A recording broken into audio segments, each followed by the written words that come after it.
the introduction of FSR and Australian Financial Services licences, the obligations on a licensee is shifted from sales to advice. So the law is actually regulating the advice process rather than the sales process, and along with that comes the obligations of compliance, training and supervision of representatives.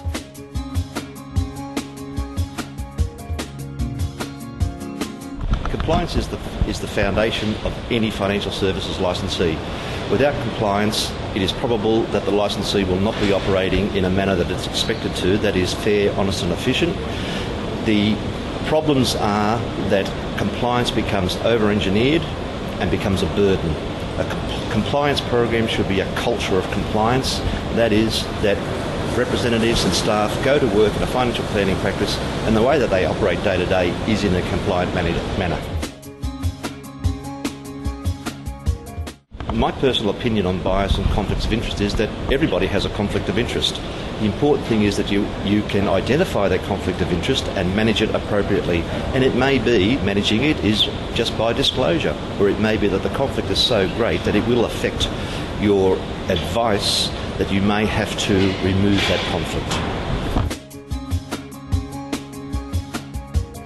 It's a myth that compliance is hard. Compliance is not onerous.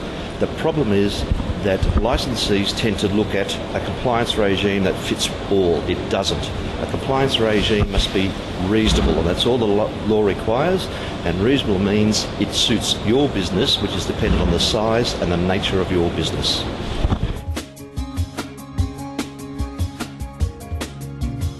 The conference covers a range of issues that are relevant to financial planning practice and in particular licensees. My session in particular will focus on how to establish an appropriate compliance regime for your business.